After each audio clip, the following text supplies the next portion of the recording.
I lost my dad to cancer in 2013, and he was my greatest champion, biggest fan, like gregarious laugh, loudest in the room, just confident guy. And there was a lot of silence after I lost my dad in my life. My dad comes from a middle class background, so does my mom, Ambala, conservative background.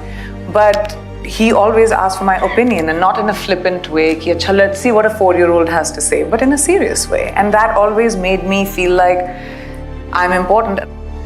I think I was very lucky to have an upbringing where my parents gave me a sense of self, where I was given the ability to make my own choices.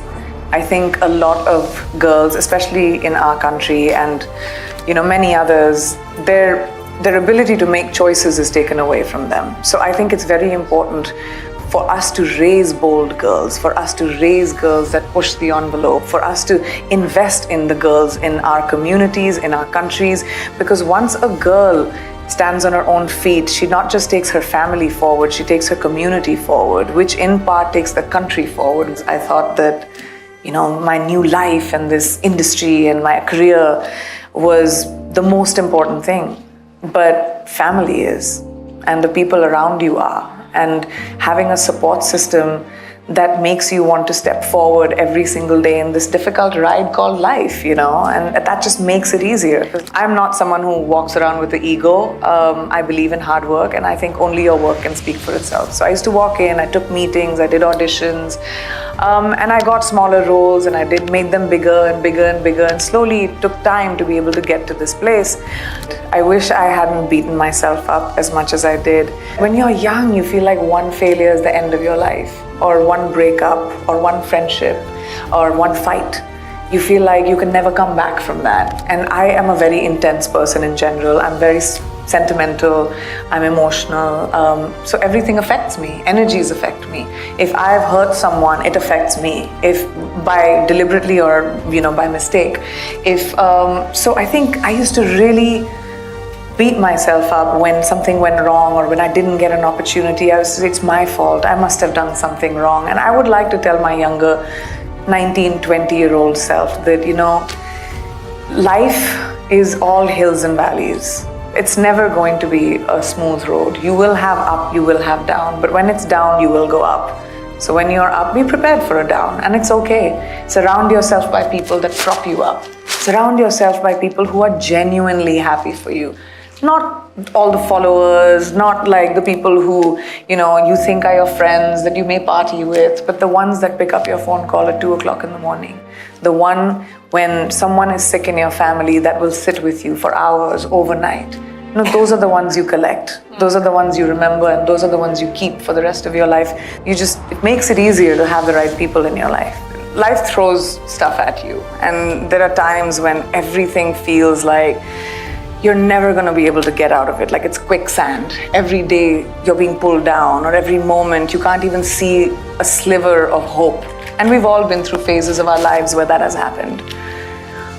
If you sit, and you should sit and mourn what you're feeling. I really believe in not pushing things under the rug. When I first started working here, I think that I did not want to be the check in the box. Normalizing my culture has been a long walk. And there are a few of us that are doing it, and culture should be normalized because children should be exposed to different kinds of culture. Culture is the best teacher in the world. Traveling around the world, meeting different foods that take different forms, languages. So I think that became my quest for a very long time. And I'm doing a lot of work where I want to bring stories that are about my culture, my people, and should be out there. I know that actors, we are the faces on posters, so people give us a lot of credit, but we're standing on the shoulders of almost like 1,000 people that made this show. When we talk about diversity in America, I think we spend a lot of time focusing on what people, different kinds of people who look different, but we don't really focus a lot on how we sound.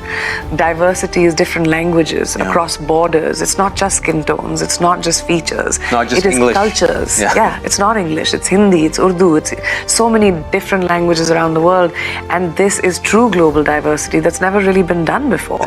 I do believe that people are meant to be with each other for whatever that duration in your life is supposed to be, and I think that people collide because you're supposed to create on this small, short life that you have, memories that you will take forward, family, and I think that Nick and I had, through our lives, like these weird, enchanted little moments, and but it's lovely now to have found your person. When you're alone and you're dealing with what you're scared of, you can't fight it because it's in your head. And you can't fight what's in your head. But when you talk about it to someone you trust, whether it's your family member, whether it's a loved one, whether it's a therapist, whatever, somehow the power goes away from it. So what I do is I diffuse it. And I don't have the baggage around my feet. I move on and it's done. Just move on. Life is so much easier. You're so heavy, you're never going to be able to rise above the water. You have to let it go to keep your head above water. And I like breathing. Fresh, clean air. I don't think circumstances or your environment can dictate how you feel. They can contribute to it. It's up to you to decide how much you're taking in and how much you're leaving out. This is not something, again, that I knew in my 20s, obviously. I was somehow doing it because I think my parents my family just taught me that resilience of bounce back up. My mom says that to me. She's like, you've always been someone who just bounces up and you're like, oh, it's okay, it was a mistake, I'll try it again.